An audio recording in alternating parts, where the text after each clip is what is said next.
11월 셋째 주 디센터 뉴스레터. FTX 사태가 뭔데? FTX 유동성 위기가 암호화폐 시장 전체로 번지고 있어요. FTX 사태는 지난 2일 코인데스크 US가 FTX와 알라메다 리서치가 재정으로 지나치게 얽혀있다는 내용을 보도하면서 시작됐어요. 지난 6월 30일 기준 알라메다 전체 자산 146억 달러 중 36억 6천만 달러가 언제든 매도 가능한 FTT로 구성돼 있어요.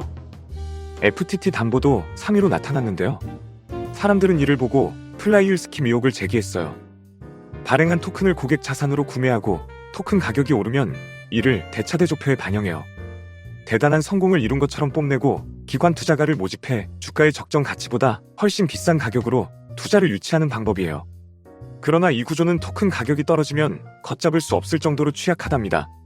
그 와중에 지난 7일 창펑자오 바이낸스 CEO가 위기관리 차원에서 보유한 FTT를 전량 매도하겠다고 밝혔어요. 이로 인해 시장 불안감이 확산되자 많은 투자자들이 FTX에 보유하고 있던 자산을 급하게 이동시켰어요. 이후 창펑자오 CEO는 지난 9일 오전 1시 이용자 보호 차원에서 FTX의 유동성 문제를 해결하고 FTX를 인수하기로 결정했는데요. 하지만 이날 오전 6시 FTX 인수 결정을 하루 만에 철회했어요. 블룸버그에 따르면 FTX의 파산을 막기 위해서 80억 달러가 필요하다고 해요. FTX 사태를 통해 얻은 시사점은? 먼저 암호화폐 시장 규모가 크지 않은 만큼 특정 인물이 시장에 미치는 영향이 컸어요. 지난 루나, 테라 사태와 비슷하게 창펑자오 CEO의 트윗에 시장이 요동치는 모습을 보였고요. 주요 인물의 발언을 무조건 신뢰하지 말고 지속적으로 철저하게 검토하려는 자세가 필요해요. 또 이번 사태는 블록체인 기술의 문제가 아니라 블록체인을 기반으로 비즈니스를 하는 기업의 운영 방식이 문제라는 지적이 나오고 있어요. 비트코인, 나 어디까지 떨어지니? 고영빈 블록투리얼 애널리스트는 비트코인이 현 가격에서 50% 이상 떨어질 수 있다며 유의를 당부했어요. 비트코인이 1만 달러대까지 내려갈 수 있다는 거예요. 그는 비트코인이 반감기에 따라 움직이던 패턴에서 벗어났다며 추가 하락 가능성을 열어둬야 한다고 전했어요.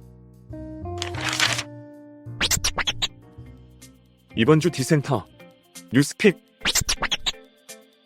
위믹스는 비상이야. FTX 유동성 위기 여파로 국내 4대 거래소 상장 폐지 심사를 받고 있는 위믹스에도 비상이 걸렸어요? 위믹스 재단은 위믹스 담보대출로 자금을 조달했는데 이 구조가 자체 토큰 FTT 담보대출로 유동성 위기에 빠진 FTX의 상황과 비슷하기 때문이에요. 위메이드가 밝힌 자료에 따르면 위믹스 재단은 생태계 확장 자금 마련을 위해 디파이 프로토콜 코코아 파이낸스에 3,580만 자체 발행 토큰 위믹스를 담보로 맡겨 1,605만 4,938KSD를 차입한 것으로 알려졌어요. FTX, 빗썸 인수하고 싶었는데. 유동성 위기에 빠진 FTX의 국내 진출에 빨간불이 켜졌어요. 지난 8월 비덴트의 공시에 따르면 FTX는 국내 암호화폐 거래소 빗썸을 인수하려는 움직임을 보였는데요.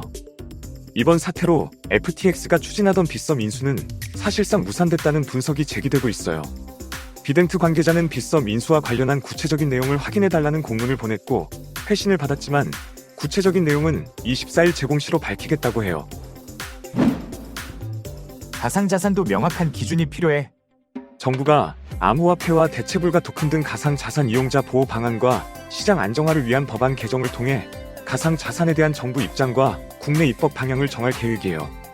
현행법 하에서는 제2의 루나 사태가 터져도 제대로 처벌할 수 없을 것이라는 목소리가 나오고 있었는데요. 법안 개정을 통해 가상자산의 법적 정의가 보다 명확해지면 코인 관련 사건에 대한 구제 방안도 가닥이 잡힐 것으로 보여요. 디센터 뉴스픽의 자세한 내용이 궁금하다면 버튼을 눌러주세요.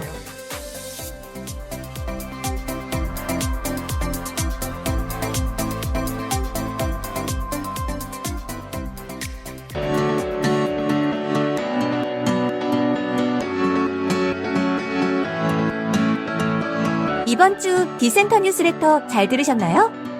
더 많은 뉴스레터를 들으시려면 지금 오디오픽에서 만나보세요.